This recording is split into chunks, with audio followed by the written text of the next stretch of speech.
É o Filho de Deus. Então essa proclamação, conforme Jesus fala, não foi a carne ou o sangue que revelou a Pedro, mas foi o próprio Deus.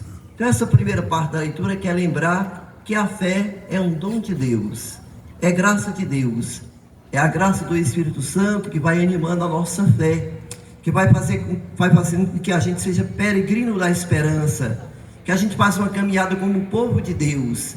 A gente não fica parado, a gente tem esperança e a gente quer caminhar junto sempre a esse objetivo maior da vontade de Deus, do plano de Deus. A leitura também que a gente escutou do Evangelho é bonita, porque lembra que Jesus lembra Pedro com a graça de Deus, e não só Pedro, mas essa graça foi repartida com todo cristão. Recebeu as chaves do reino de Deus. Essa chave que significa esse abrir o caminho para a gente ficar do lado de Deus, trabalhar pelas coisas de Deus, trabalhar pelo reino de Deus. Então essa chave que Pedro recebeu, nós cristãos, pelo nosso batismo, recebemos também essa chave, que abre o nosso caminho para a gente se colocar a serviço do reino de Deus. Esse reino que é o reino do amor, da vida, da salvação. É importante que a gente lembre também que na leitura fala que Pedro recebeu a missão de ligar aqui na terra tudo que é a favor do reino e desligar tudo que é contra o reino de Deus. Então a missão de Pedro, a gente pode lembrar o primeiro Papa, o Papa hoje, tem essa missão de confirmar os cristãos, e com a graça de Deus, com a palavra de Deus, com a oração, como ele tem essa missão de unir toda a igreja, ele é convidado pela sua palavra, pelas suas encíclicas, pela sua missão, pelas suas viagens missionárias, a confirmar os cristãos na fé e alegar tudo que é a vontade de Deus, tudo que é o plano de Deus, tudo que é do reino de Deus. Na leitura também lembra algo que é bom para nós, que Jesus, depois dessa experiência de Pedro ter proclamado que ele era o Salvador, o Messias, Jesus disse que vai agora para Jerusalém.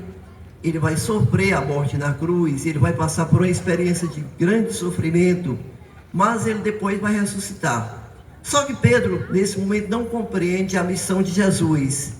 Pedro não está pensando como Deus nesse momento. Ele teve a graça, primeiro proclamar que Jesus era o Filho de Deus, mas a fé dele ainda não amadureceu tanto, porque nesse momento que Jesus disse que vai para Jerusalém, vai morrer por nós, vai carregar a cruz, Pedro quer tirar Jesus da sua missão. Aí Jesus chama até Pedro de Satanás. Chama porque Pedro não está compreendendo a missão de Jesus. Ele quer que Jesus se acomode, não queira dar sua vida por nós, não queira se entregar totalmente pelo plano do Pai. Então Pedro apresenta um comportamento que não é digno do cristão nesse momento, mas Jesus fala até que ele está afastando ele do caminho verdadeiro. E claro que Jesus vai até o fim. Ele veio para dar vida por nós, ele veio carregar a cruz.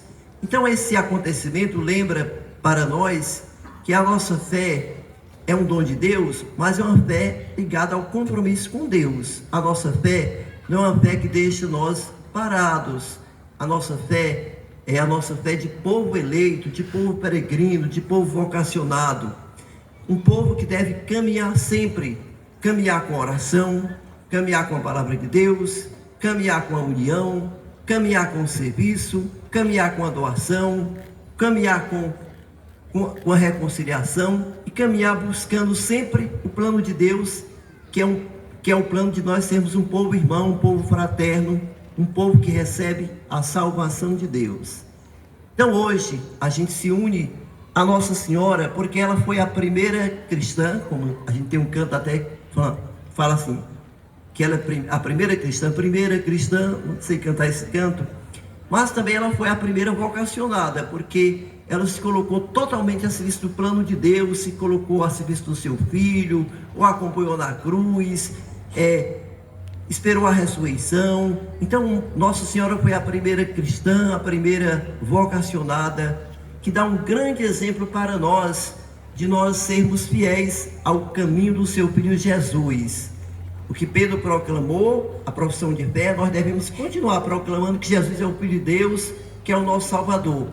Mas devemos, como Maria, nos colocar totalmente a serviço desse plano de Deus. Ela nunca abandonou, o sim de Maria foi definitivo, o sim dela foi total. Então Maria lembra que a nossa vocação cristã está ligada a uma fé mais madura, uma fé mais compromissada. Ela lembra que nós não devemos nunca abandonar a oração. Maria, em todas as suas aparições, lembrou que o povo tinha que rezar o terço, rezar com perseverança, não abandonar a oração. Então, para esse caminho de seguir Jesus como Filho de Deus, a gente não pode nunca abandonar a oração.